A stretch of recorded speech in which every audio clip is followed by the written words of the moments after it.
कुंज बिहारी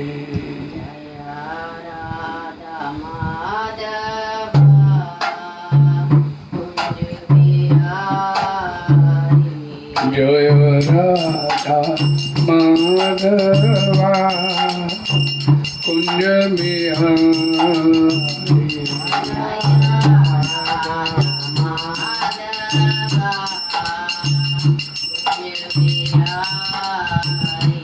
जय गोपीजन वल्लभा गिरिवरधारी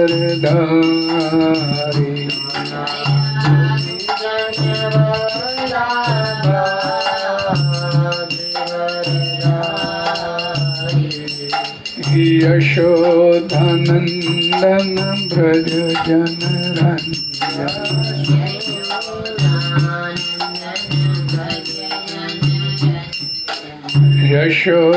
यशोधनंदन ब्रज जनरंजन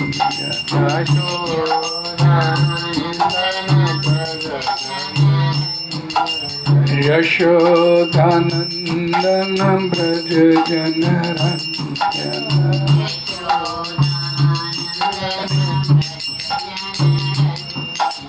यमुना तीर बनचारी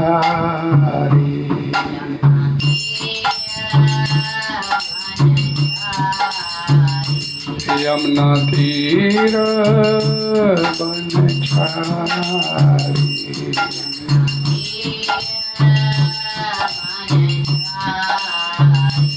जय राधा माधवा कुंज बिहारी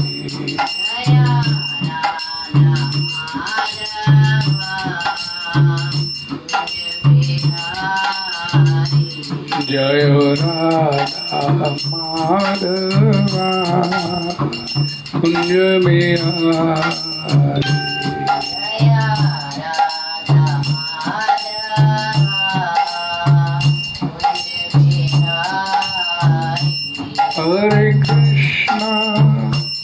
हरे कृष्णा कृष्ण कृष्ण हरे हरे हरे राम राम राम हरे हरे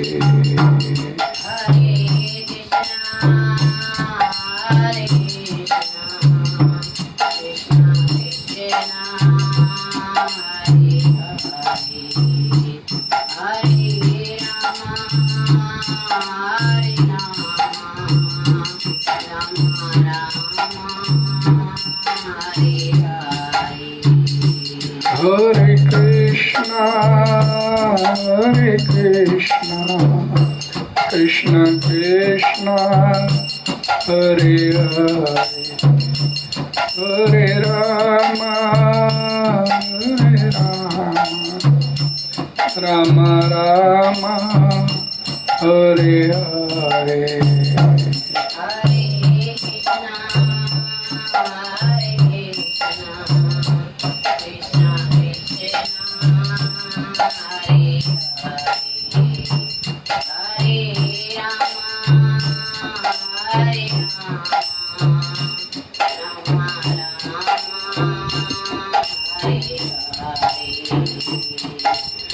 हरे कृष्ण कृष्ण कृष्ण हरे हरे हरे राम राम राम हरे हरे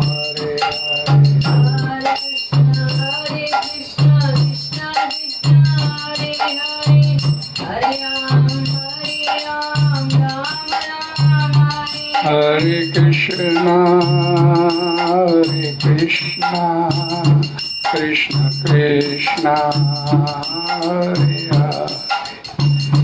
हरे राम राम राम हरे हरे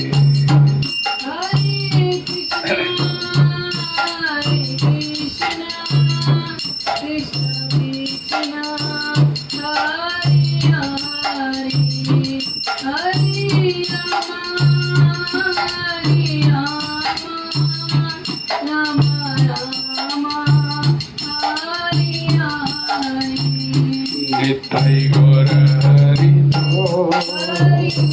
हरि बोल हरि बोल हरि बोल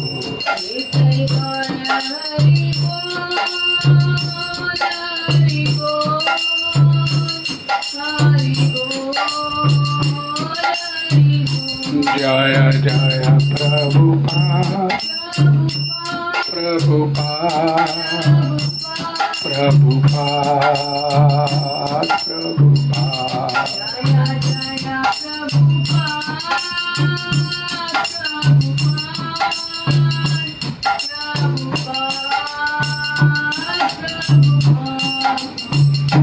हरि नाम संकीर्तन की जय। जगत गुरु श्री प्रभात की जय। ओम नमो भगवते वासुदेवाय। ओम नमो भगवते वासुदेवाय। ओम नमो भगवते वासुदेवाय। नारायणं नमस्कृत्यं नरं चैव नरोत्तमं देवीं सरस्वतीं व्यासं ततो जयमुदीरये। नष्टप्रायेषु भद्रेषु नित्यं भागवत सेव्या भगवती उत्तम श्लोके भक्तिर्भवति नैष्ठिकी। कृष्णाय वासुदेवाय देवकी नंदनाय च नंदगोपकुमाराय गोविंदाय नमो नमः। हरे कृष्णा। आज 25 मई संध्या समय भागवत चर्चा क्लास में आप सभी का स्वागत है और आप सभी का बहुत बहुत धन्यवाद। चर्चा करेंगे श्रीमद् भगवद गीता जतारू श्लोक संख्या नंबर 7।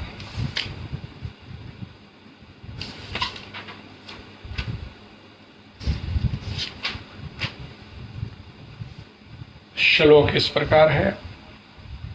कार्पण्य दोषोपहृत स्वभावा पृच्छामि त्वां धर्म सम्मूढ़ा चेता यत् श्रेष्ठ्यात् निश्चितं ब्रूहि तन्मे शिष्यस्तेऽहं शाधि माम् अहं त्वां प्रपन्नम्।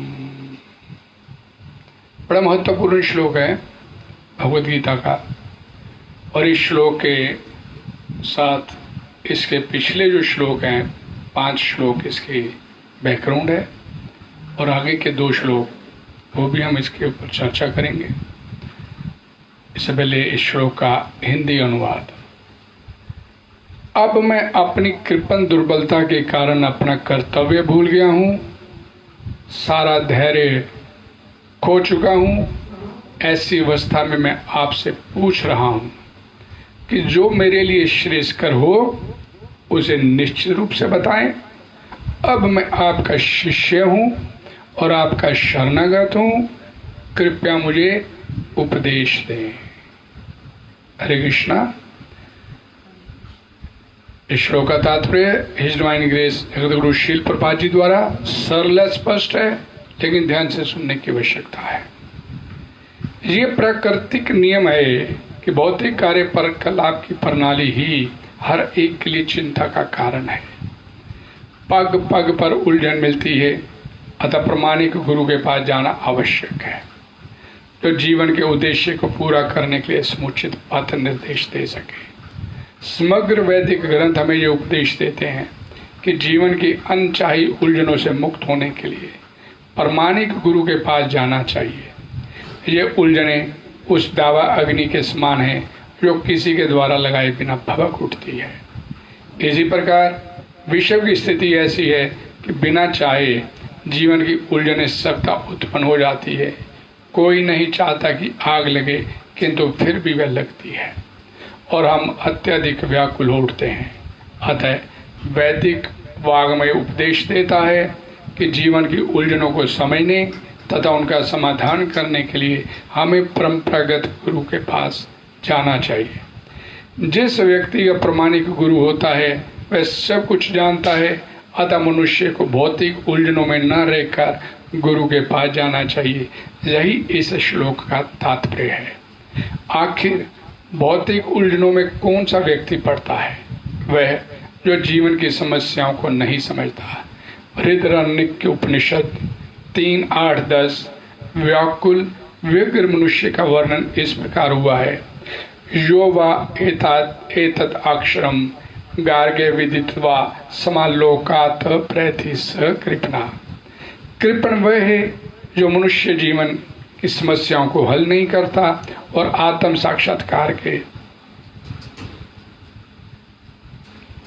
विज्ञान को समझे बिना कुकर सूकर की भांति इस संसार को त्याग कर चला जाता है। जीव के लिए मनुष्य जीवन अत्यंत मूल्यवान निधि है, जिसका उपयोग वह अपने जीवन की समस्याओं को हल करने में कर सकता है। अतः जो इस अवसर का लाभ नहीं उठाता वह कृपण है। ब्राह्मण इसके विपरीत होता है, जो इस शरीर का उपयोग जीवन की समस्त समस्याओं को हल करने में करता है। यह एतत् अक्षरम गार्गी विदित्वा समालोकात् प्रीति स ब्राह्मणा।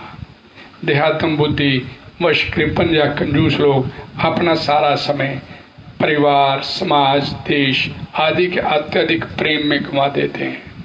मनुष्य प्राय चरम रोग के आधार पर अपने पारिवारिक जीवन अर्थात पत्नी, बच्चों तथा परिजनों में आसक्त रहता है। कृपण ये सोचता है कि वह अपने परिवार को मृत्यु से बचा सकता है, अथवा वह ये सोचता है कि उसका परिवार या समाज उसे मृत्यु से बचा सकता है। ऐसी पारिवारिक आसक्ति निमन पशुओं में भी पाई जाती है, क्योंकि वे भी बच्चों की देखभाल करते हैं। बुद्धिमान होने के कारण अर्जुन समझ गया था कि पारिवारिक सदस्यों के प्रति उसका अनुराग तथा मृत्यु से उनकी रक्षा करने की उसकी इच्छा ही उसकी उलझनों का कारण है। यद्यपि वह समझ रहा था कि युद्ध करने का कर्तव्य उसकी प्रतीक्षा कर रहा था, किंतु कृपण दुर्बलता, कार्पण्य दोष के कारण वह अपना कर्तव्य नहीं निभा रहा था। अतः वह परम गुरु भगवान कृष्ण से कोई निश्चित हल निकालने का अनुरोध करता है। वह भगवान कृष्ण का शिष्य तब ग्रहण करता है। वह मित्रता पूर्ण बातें बंद करना चाहता है। गुरु तथा शिष्य की बातें गंभीर होती हैं और अब अर्जुन अपने माननीय गुरु के समक्ष गंभीरता पूर्वक बातें करना चाहता है।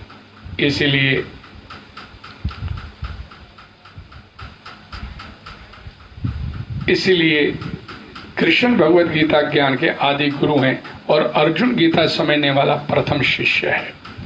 अर्जुन भगवत गीता को किस तरह समझता है ये गीता में वर्णित है। तो भी मूर्ख संसारी विद्वान बताते हैं कि किसी को मनुष्य रूप कृष्ण को नहीं बल्कि अजन्मा कृष्ण की शरण ग्रहण करनी चाहिए। कृष्ण के अंतर तथा बाह्य में कोई अंतर नहीं। इस ज्ञान के बिना जो भगवत गीता को समझने का प्रयास करता है वह सबसे बड़ा मूर्ख है। हरे कृष्ण। ओम अज्ञानतिमिरन्धस्य ज्ञानाञ्जनशलाकया चक्षुर्मीलितं येन तस्मै श्री गुरुवे नमः। श्री चैतन्य मनोभीष्टं स्थापितं येन भूतले स्वयं रूपा कदा मह्यं ददाति संपदान्तिकम्। नमो विष्णुपदाय कृष्णप्रेष्ठाय भूतले श्रीमते भक्ति वेदांत स्वामिनीति नामिने। नमस्ते सरस्वते देवे गौरवाणी प्रचारिणे निर्विशेष शून्यवादी पाश्चात्यादेशधारिणे। मांछा कल्पतरुभ्यश्च कृपा सिंधु भयश्च पतितनाम पावनेभ्यो वैष्णवेभ्यो नमो नमः। जय श्री कृष्ण चैतन्य प्रभु नित्यानंद श्री अद्वैत गदाधर श्रीवासादि गौर भक्तवृंद। हरे कृष्णा कृष्ण कृष्ण हरे हरे, हरे राम राम राम हरे। भगवत वाणी श्रीमद् भगवद गीता की जय। जगत गुरु श्री प्रभुपाद की जय।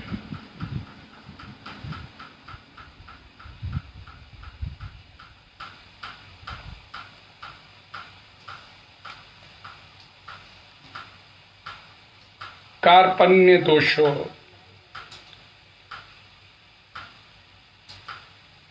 उपहृत स्वभाव।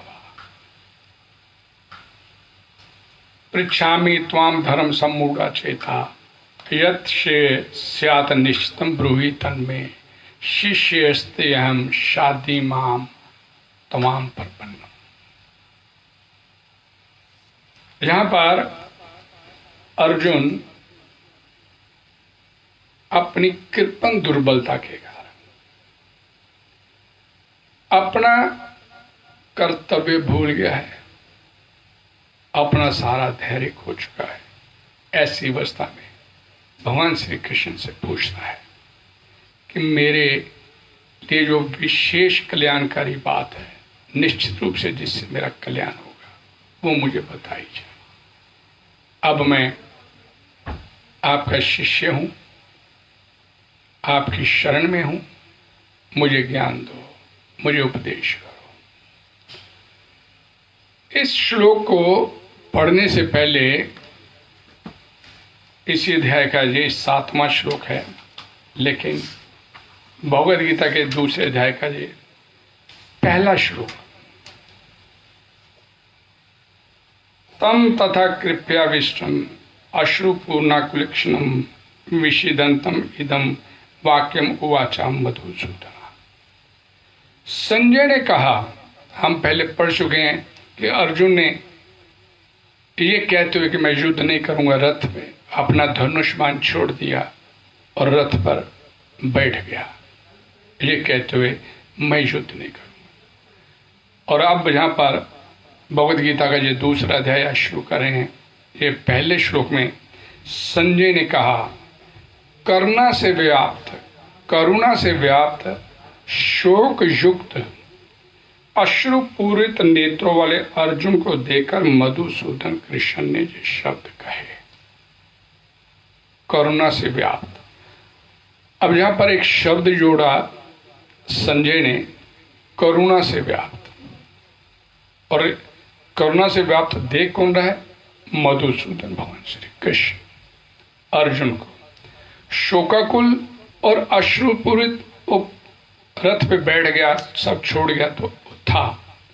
अब करुणा से व्याप्त, यहां पर भौतिक पदार्थों के प्रति करुणा, शोक तथा अश्रु, ये सब असली आत्मा को ना जानने वाले के लक्षण है। शाश्वत आत्मा के प्रति करुणा ही आत्म साक्षात्कार है। करुणा किसे कहते हैं और करुणा किस पे कर रहा है? अपने पारिवारिक जनों पे, संसारिक जनों पे करुणा कर रहा है। लेकिन करुणा कैसे की जाती है ये उसे भी मालूम नहीं है। करुणा का अर्थ वास्तव में क्या है? एक शिला प्रभुपाद जी के इसी श्लोक पे एक उनके प्रवचन में बताया गया कि जब यमुना जल में महात्मा एक ऋषि मुनि तपस्या कर रहे थे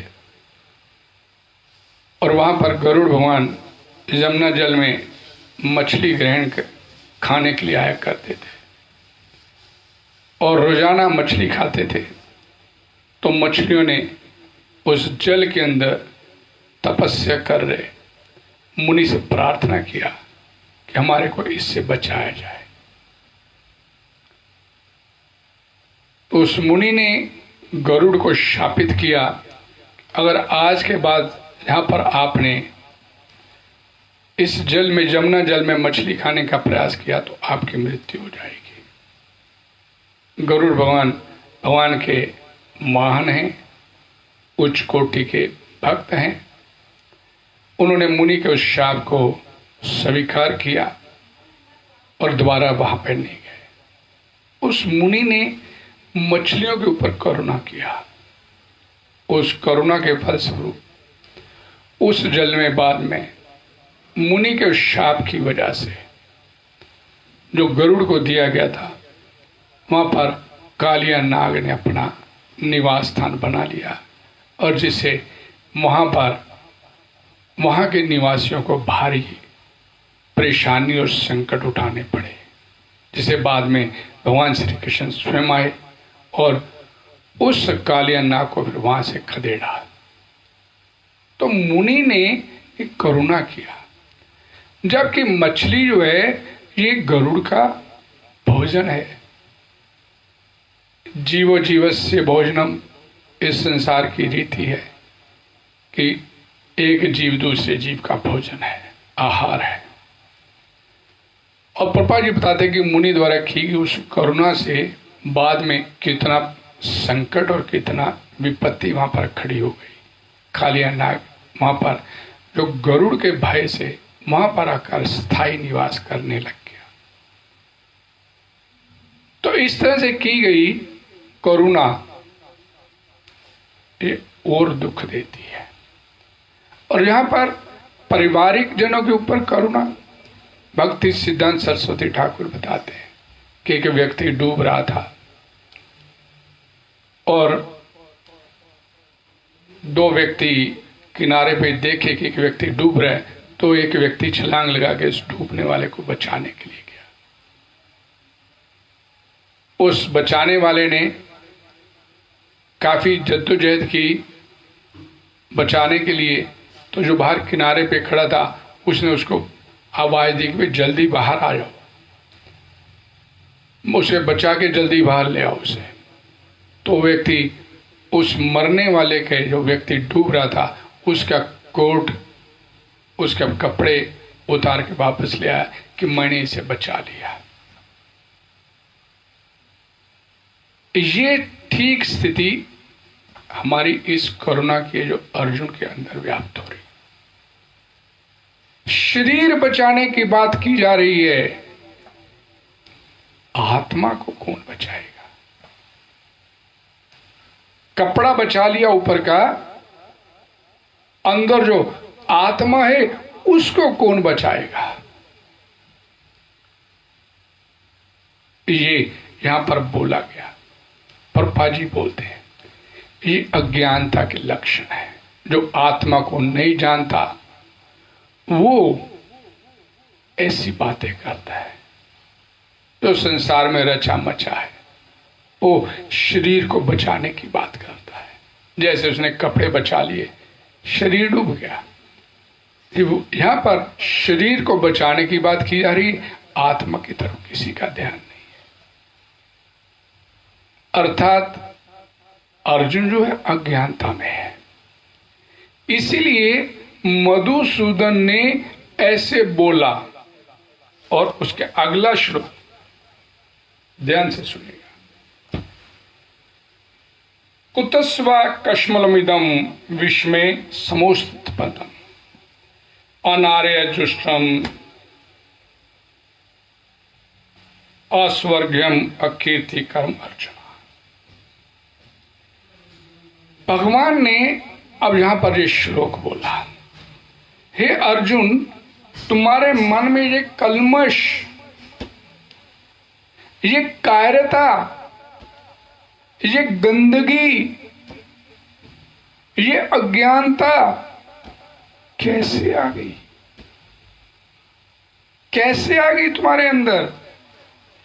ये उस मनुष्य के लिए तनिक भी अनुकूल नहीं है जो जीवन के मूल्य को जानता है।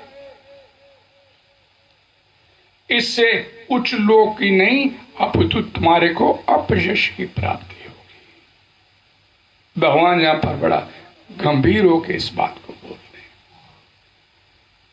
और कितने गंभीर है भगवान यहां पर इस श्लोक को बोलते समय। अगले श्लोक में वो बोलते हैं, कलव्य मा समागमा पार्था न एतत्त्वयि उपपद्यते शुद्रम हृदय दौर्बल्यम त्यक्त्वा उत्तिष्ठवा परंतपा।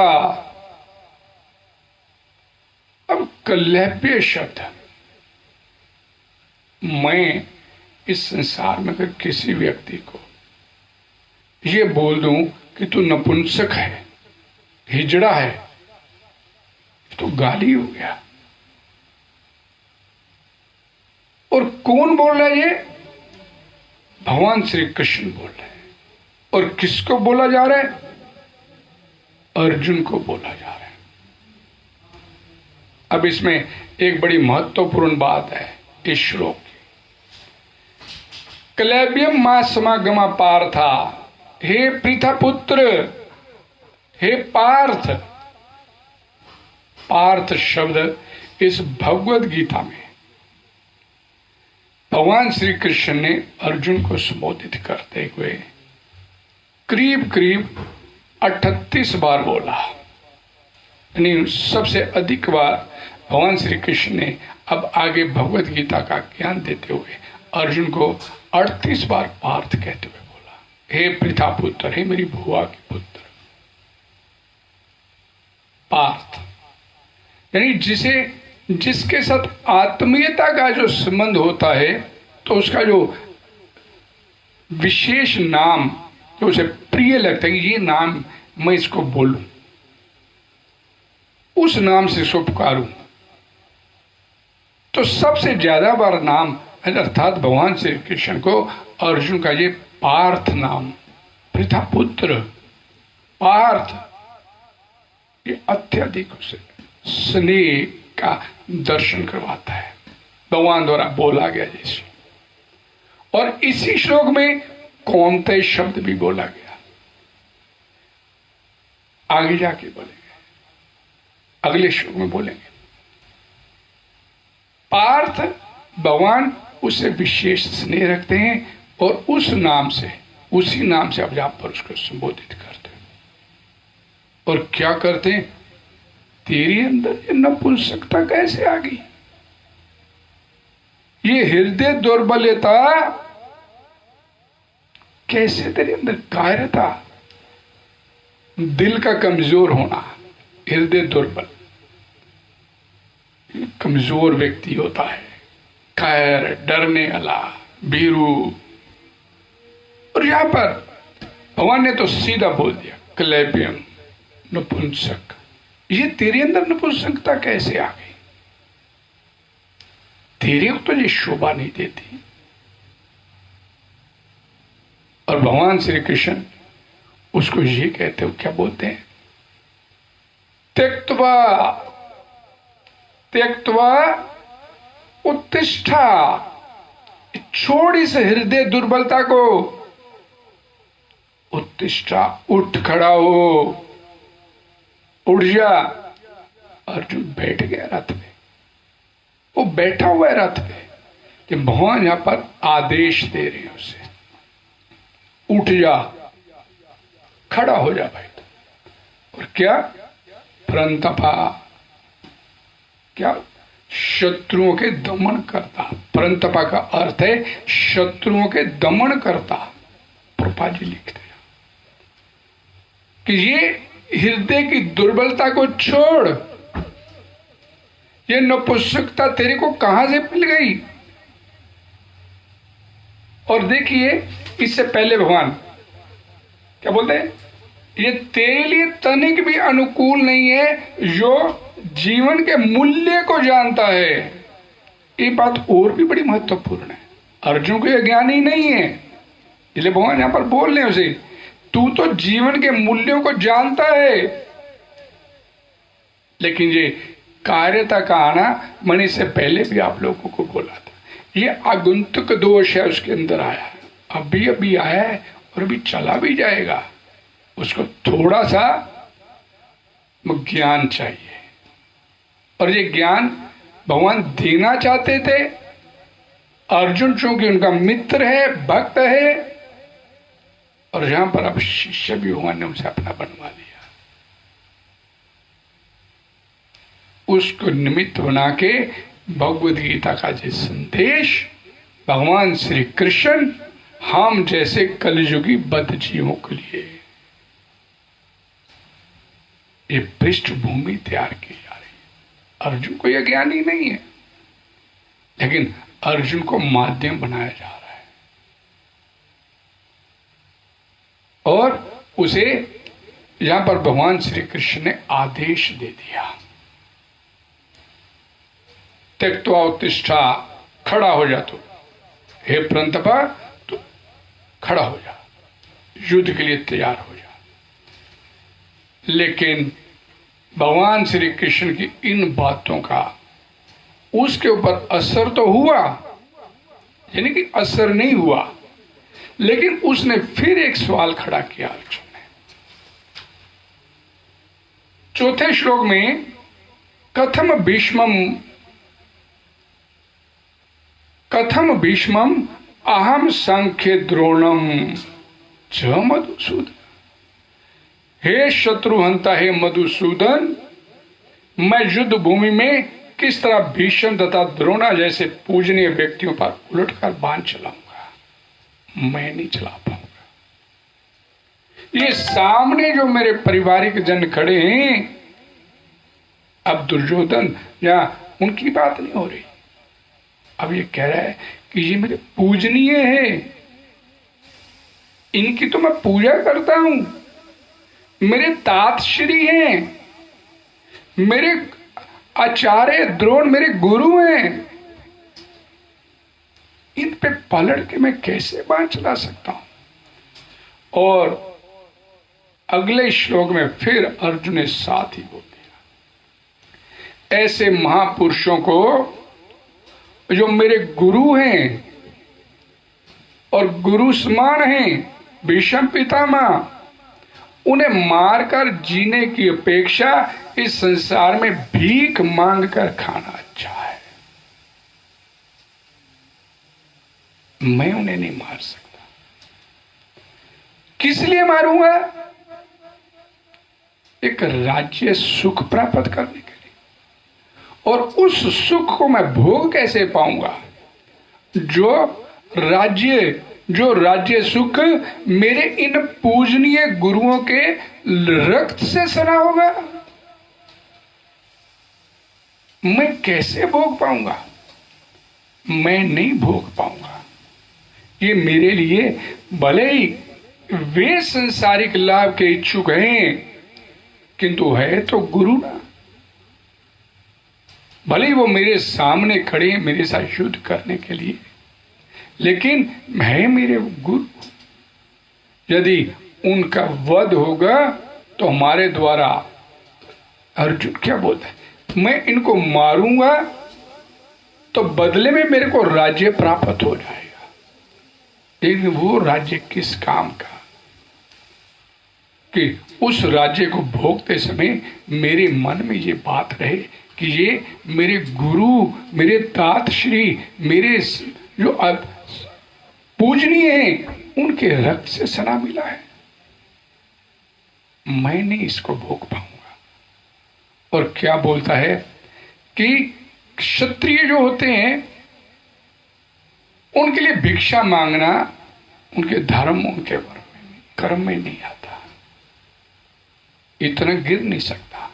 क्षत्रिय जो होता है मर जाएगा, लेकिन अपने क्षत्रिय धर्म को नहीं छोड़ेगा। लेकिन यहां पर क्या कहता है अर्जुन कि मैं भीख मांग लूंगा, अपना क्षत्रिय धर्म छोड़ देता हूं, भीख मांग लूंगा, लेकिन इनके ऊपर पलट के बाण नहीं मैं चला सकता। मैं युद्ध नहीं कर सकता इनके साथ। अब देखिए, बड़ी महत्वपूर्ण बात है कि भगवान श्री कृष्ण से आदेश दे रहे हैं, उत्तिष्ठा, खड़ा हो जा। और डांट, ये डांट वाला वाक्य था कि तू नपुंसक, तेरे अंदर ये कायरता, ये कैसे? तू क्षत्रिय है, तेरे को शोभा नहीं देता, इसलिए खड़ा हो जा। लेकिन अर्जुन फिर सवाल खड़ा कर दिया, मैं नहीं कर सकता। और उसी के साथ ही फिर उसके अगले श्लोक में, हम ये भी नहीं जानते कि हमारे लिए ठीक क्या है, उनका जीता जाना या हमारा जीता जाना, हमारे को जीत मिलना या उनको जीत मिलना ठीक क्या है।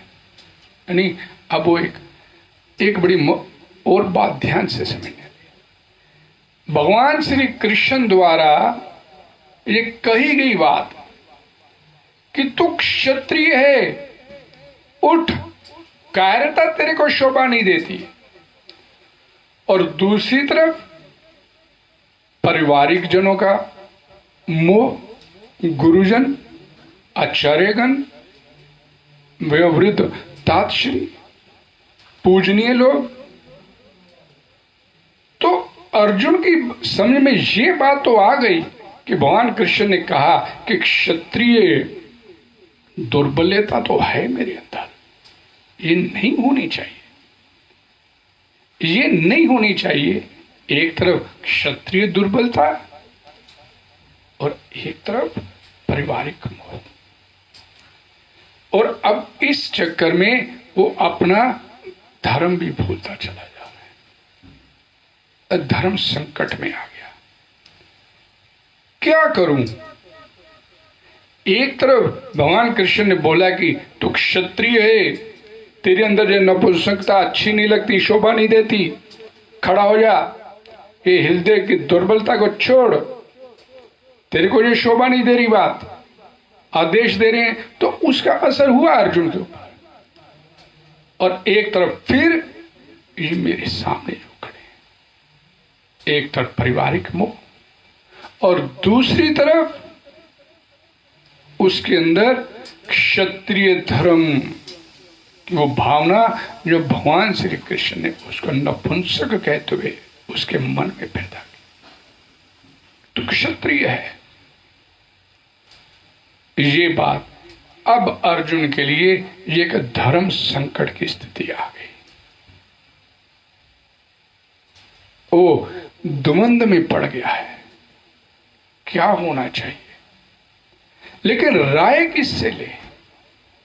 सामने तो उसका सारथी खड़ा है, भगवान कृष्ण सारथी रूप में खड़े, सारथी से राय नहीं, मित्र है, श्रेष्ठ है और भगवान की स्थिति को वो जानता भी है।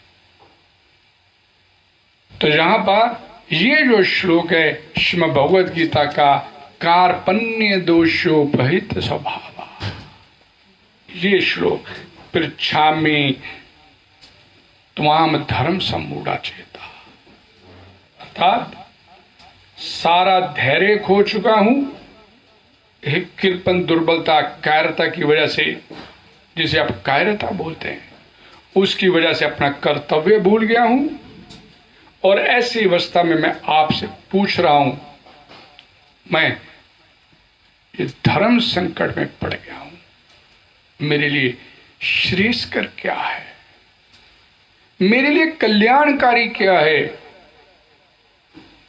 ये बात मेरे को निश्चित रूप से बताई जाए। और उसके लिए अर्जुन ने भगवान श्री कृष्ण को अपना गुरु मानते हुए अपना मत व्यक्त किया। और यहां पर एक बात और बड़ी महत्वपूर्ण ये बात है कि अर्जुन ने बोल तो दिया, बोल दिया शिष्यस्ते अहम, मैं बाप का शिष्य हो गया हूं, और शादीमान मेरे को उपदेश दो, और अब मैं आपकी त्वाम प्रपन्नम, आपकी शरण में आ गया हूं। लेकिन यहां पर एक बात बड़ी महत्वपूर्ण, इस सबसे पहले मैं स्पष्ट करूंगा कि जो बात यहां पर अर्जुन ने बोली कि तमाम प्रपन्नम, अब आपकी शरण में आ गया हूं, ये बात अर्जुन ने जो बोली उसके ऊपर खरा नहीं उतर रहा। वो अर्जुन इस बात को लेकर उसके ऊपर खरा नहीं उतरा। श्री श्री शिक्षाश्रम का एक श्लोक है, 8वां श्लोक, आश्लिष्यव पादरताम पिनिष्ठुमा दर्शनात् मरमहताम कुरुतु वा यथा तथा वा विद्धातु लंपटो मत प्राणातस्तु सैव नापरा। ये शरणागति की परिभाषा है। मारो भी, राखो भी, गले से लगाओ, गाढ़ आलिंगन करो, अपने चरणों के तले रोंद दो, कुछ भी करने में आप स्वतंत्र हो, मैं अब आपकी शरण। ये शरणागति। शरणागति में ये नहीं कि मेरे को उपदेश दो।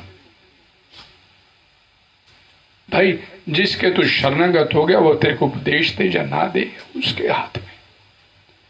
तूने उसकी शरणागति स्वीकार की है, अब आगे जिसने आपको शरणागति देनी है, जिसने शरण्यम जिसे बोलते हैं, वो उसकी इच्छा है, वो क्या करे। तुम आदेश नहीं कर सकते, मेरे को आदेश दो, मेरे को ज्ञान दो, मेरे को उपदेश दो। और उससे भी बड़ी बात कि वो शरणागत हुआ नहीं, बोला है उसने। क्योंकि इसके अगला ही श्लोक, मैंने बोला ये 9 श्लोक हैं, पहले से लेके 9 तक। उसके अगले श्लोक में ही उसने बोल दिया कि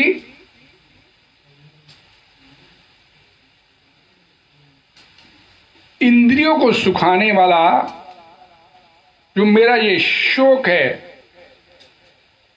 ये दूर हो जाए, इसके लिए भले ही मेरे को स्वर्ग का राज्य क्यों ना मिल जाए, लेकिन ये शोक दूर होने वाला नहीं है। और साथ ही एवं मुक्त्वा ऋषिकेशम गुड़ाकेशा प्रंतपा न जो तस्य इति गोविंदम उक्त्वा तृष्णमी बभूव।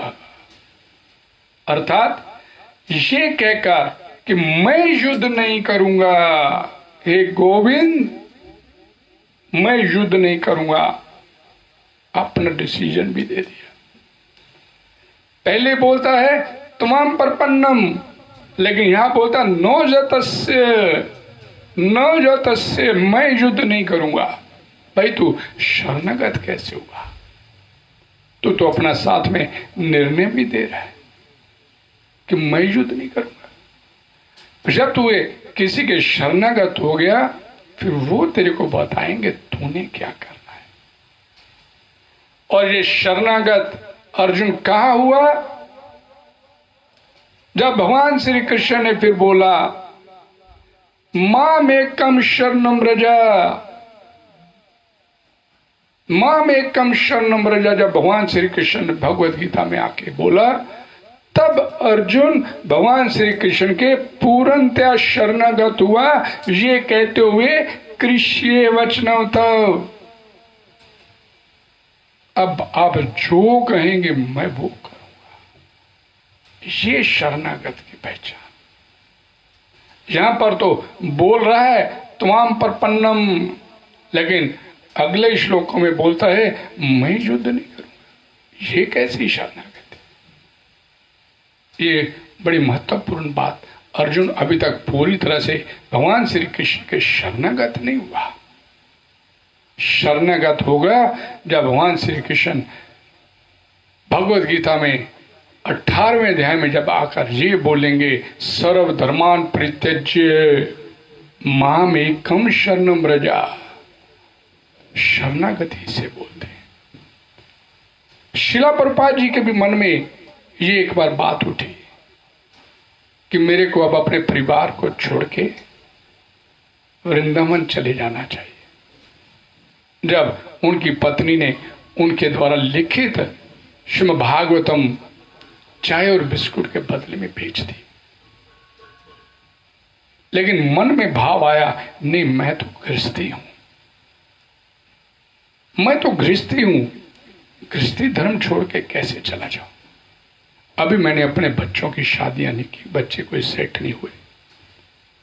तो अगले पल मन में भाव आ गया कि आज अगर मैं मर जाऊं तो भी तो पीछे से मेरे बच्चे सेट होंगे, ये संसार तो चलेगा ही। लेकिन फिर मन में भाव आ गया नहीं मैंने गृहस्थी धर्म स्वीकार किया है, इसलिए मुझे घर परिवार नहीं छोड़ के जाना चाहिए। भगवत गीता में भगवान श्री कृष्ण बोलते हैं मता स्मृति ज्ञानम अपौर्णम च, मेरे से किसी को ज्ञान आता है, मेरे से किसी को अज्ञान। मैं किसी को विस्मरण में डालता हूं और मैं किसी को याद कराता हूं। तो शिला प्रभुपाद जी के जैन में उसी समय एक श्लोक आया सर्वधर्मान परित्यज्य माम एकम शरणम व्रजा। अरे प्रभुपाद जी सोचे, भगवान बोलते हैं सभी धर्मों का परित्याग करके एकमात्र मेरी शरण में आ जा। और गृहस्थी भी तो एक धर्म है। और भगवान कहते हैं सभी धर्मों का परित्याग। मेरे को तो भगवान का कहना मानना चाहिए। अपने गृहस्थी धर्म को छोड़ा, अपने परिवार को छोड़ा और उसके बाद वृंदावन का रास्ता पकड़ लिया। ये शरणागति। फिर पीछे मुड़ के नहीं देखा। और जब शिला प्रभुपाद जी बाद में अपने उनका एक प्रवचन में बोला कि मैं अपने 3 पुत्रों को छोड़ के आया था और भगवान ने मेरे को हजारों लाखों ऐसे पुत्र दे दिए जिनकी दिन की शुरुआत जय प्रभुपाद कह के शुरू होती है। और आजकल अपनी संतान सुबह उठ के नमस्ते कहने के लिए तैयार नहीं होती। और यहां पर जय प्रभुपाद कह के दिन की शुरुआत करते हैं भक्त लोग। भगवान के लिए घर को छोड़ा प्रभुपाद जी ने, भगवान की शरणागति स्वीकार किया, तो भगवान ने उनको कहीं पर कमी छोड़ी कोई? थोड़ा सा करते तो भगवान उसे बड़ा मान लेते। लेकिन हम तो कुछ भी करने के लिए तैयार नहीं भगवान के लिए। स्वल्पमपि यस्य धर्मस्य त्रायते मातो व्यात। एक बार तू हरे कृष्णा भी बोलेगा तो भगवान बोलते मैं उसका भी तेरे को फल देता हूं। एक बार हरे कृष्ण ही तो इसकी शरणागति क्यों नहीं स्वीकार की जानी चाहिए? क्यों हम लोग भगवान की शरणागति में नहीं आते?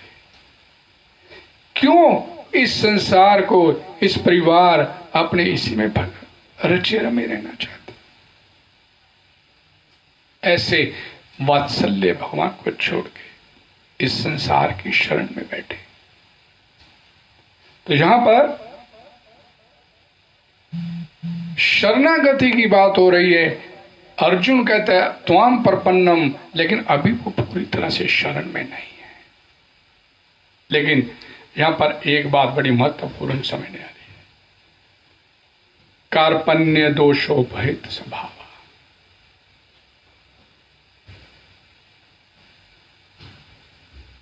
अर्जुन अपने मन में युद्ध से पूरी तरह से निवृत्त होने को श्रेष्ठ नहीं मान रहे।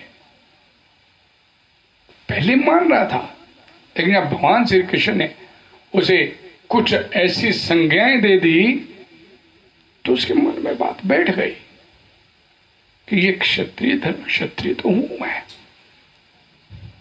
कायरता भी नहीं मेरे अंदर होनी चाहिए। लेकिन क्या करूं? दूसरी तरफ ये पारिवारिक मोह कैसे करूं? तो ये धर्म संकट जो उसके लिए खड़ा हो गया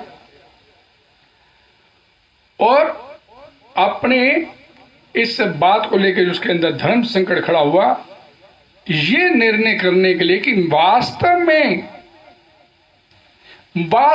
मेरा धर्म क्या है,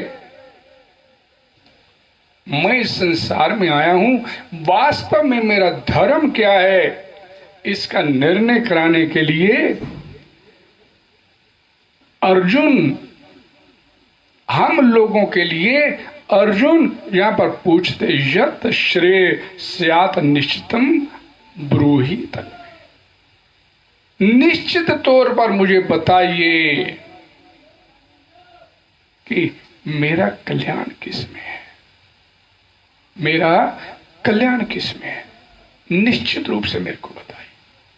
अर्थात जो उसको बोला गया भगवान श्री कृष्ण द्वारा कि ये तेरे को शोभा नहीं देता, अपकीर्ति मिलेगी, तू कायर है, क्षत्रिय तू कायर है नहीं, लेकिन पारिवारिक जनों के मोह में पड़ के तू इस युद्ध से भाग रहा है, तो इससे तेरे को अपकीर्ति मिलेगी। उसके मन में ये बात बैठ गई। तो मेरा वास्तव में धर्म क्या है, ये जानने के लिए यहां पर उसने पूछा। और देखिए इसमें अगली महत्वपूर्ण बात, पहली तो बोल दी, पहली महत्वपूर्ण कि मेरे अंदर ये कायरता आ गई, स्वभाव में आ गई, ये माना उसने, कार्पण्य दोष, ये दोष आया मेरे। और दूसरी बात, मेरे को निश्चित तौर पर बताओ इस समय मेरा वास्तविक धर्म क्या है? पारिवारिक जनों के साथ मोह या उनके विरुद्ध युद्ध? वास्तव में मेरा धर्म क्या? और यहां पर अर्जुन के मन में जब उसने ये बोला, शिष्यस्ते अहम, मैं आपका शिष्य हो गया, तो शिष्य कल्याण की बात तो गुरु से ही पूछी जाएगी ना, सारथी से तो नहीं पूछी जाएगी। भाई वो तो सारथी है सामने जो बैठा, उस सारथी को अब यहां पर अर्जुन अपना गुरु बना रहे हैं। अर्जुन के मन में, इससे पहले अर्जुन ने उसे सारथी माना है, मेरे रथ को दोनों सेनाओं के बीचों बीच लेकर चलो, आदेश दे रहा है। और अब वही विनीत भाव से, अश्रुपूरित नेत्रों से भगवान श्री कृष्ण के सामने चरणों में गिरता हुआ, शिष्यस्ते, मैं अब आपका शिष्य हो गया, शिक्षा लेने का पात्र हूं, मेरी बुद्धि चक्कर खा गई है, मेरे कल्याण की बात आप बता दीजिए। और अगली बात, शादी मान त्वाम परपन्नम, गुरु तो उपदेश देंगे, ज्ञान देंगे ही। जिस मार्ग का ज्ञान नहीं है उस मार्ग का ज्ञान गुरु करवाता है। गुरु का कार्य क्या है? वो आपको आपके जीवन के लक्ष्य तक पहुंचने के लिए रास्ता बताता है। चलना लेकिन आपको पड़ेगा, वो रास्ता बताएगा, चलना आपको पड़ेगा।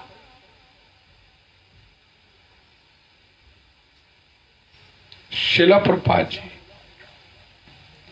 पहली बार जब अपने गुरु महाराज से मिले और अब ये सवाल किया, उनके गुरु महाराज ने प्रभुपाद से, आप लोगों को भगवान के लिए प्रचार कार्य करना चाहिए।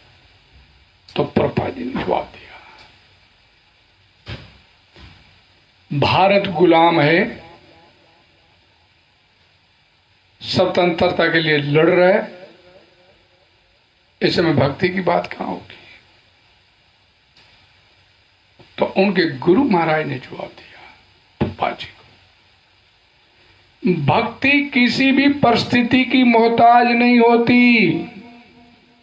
भारत गुलाम है, आजाद है, आपको हर हालत में भक्ति तो करनी पड़ेगी। भक्ति किसी परिस्थिति की मोहताज नहीं होती। और ये उनके गुरु महाराज तब गुरु नहीं थे, लेकिन एक मार्गदर्शन हो गया शिला प्रभुपाद जी को। ये व्यक्ति जो सामने कह रहे सही कह रहे, और भक्ति सिद्धांत सरस्वती ठाकुर प्रभुपाद जी के कहे गए शब्द उनके कानों में बार बार गूंजने लगे। वही अभय चरण जो पहले गांधी के प्रति जिनका झुकाव था, वही अभय चरण के मन में द्वंद्व चलना शुरू हुआ। और द्वंद्व जीता क्या कि भक्ति करनी पड़ेगी, और भक्ति के लिए किसी परिस्थिति को नहीं देखा जाता। बीमार हूं आज ही, हमारे क्या होता है, किसी से मिलने जाओ, भाई आज बीमार है, माला किया नहीं, आज तो बुखार था, माला खाना तो खा लिया, बाकी सारे काम कर लेंगे, लेकिन अपनी भक्ति को परिस्थितियों के मोहताज बना लेंगे। वो आज ही काम बहुत ज्यादा था इसलिए भक्ति नहीं, माला जाप नहीं कर। शिला प्रभुपाद जी बोलते थे कि सुबह उठते ही ब्रह्म मुहूर्त में 16 माला का जाप हो जाना चाहिए।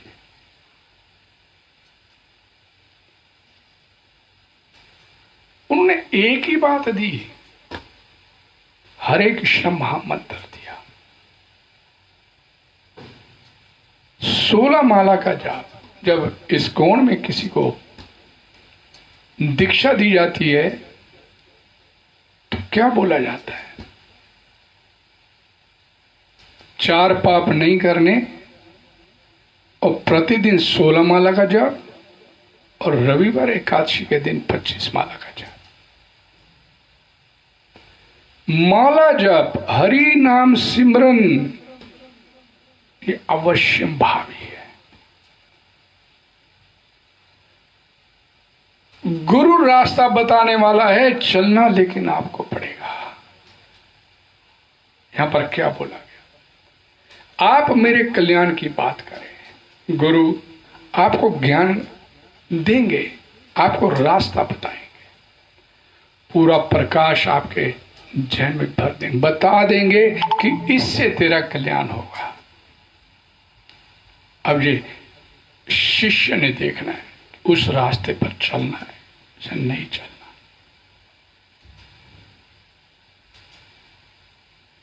और पूरी तरह से यहां पर अर्जुन ने अपने आप को गुरु के ऊपर छोड़ दिया।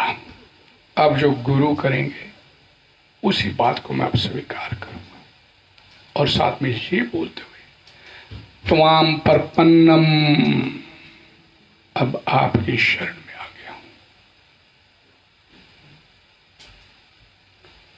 और उसके बाद वो चुप नहीं हुआ कि मैं अब गुरु की शरण में आ गया हूं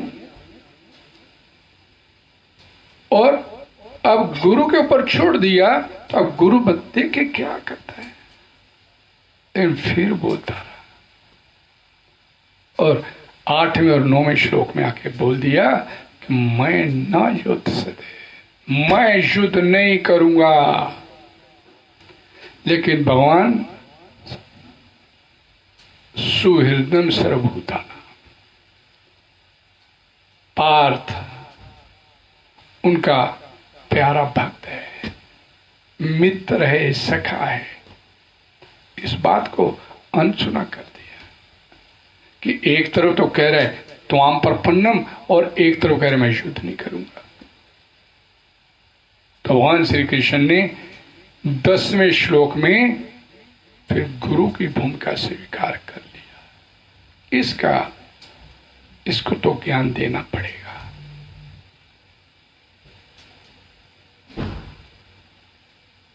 ये बड़ी महत्वपूर्ण बात है कि शरणागत होने के बाद मैं युद्ध नहीं करूंगा, ये शरणागति के विरुद्ध की बात थी। कि उसके बाद तो उसके मन में ये बात रहती नहीं थी, वो जिसकी मैं शरणागति हुआ हूं वो क्या करेंगे, युद्ध करवाएंगे नहीं करवाएंगे, उसके ऊपर छोड़ो। लेकिन अर्जुन द्वारा ये बोले जाना और भी महत्वपूर्ण बात हो गई। शिष्य कैसा है? जो अपनी बात मनमाने पे लगा हुआ है। लेकिन आगे भगवान ने फिर उसके गुरु की पदवी संभाली और फिर उसका कल्याण करने के लिए उसे उपदेश देना शुरू किया। चर्चा करेंगे कल फिर इसी तरह संध्या समय भागवत चर्चा 5 बजे। आप सभी का बहुत बहुत धन्यवाद। हरे कृष्णा हरे कृष्णा हरे कृष्णा कृष्णा कृष्णा हरे हरे, हरे राम राम राम हरे हरे। जगत गुरु श्रील प्रपाद की जय। भगवत वाणी श्रीमद् भगवद गीता की जय।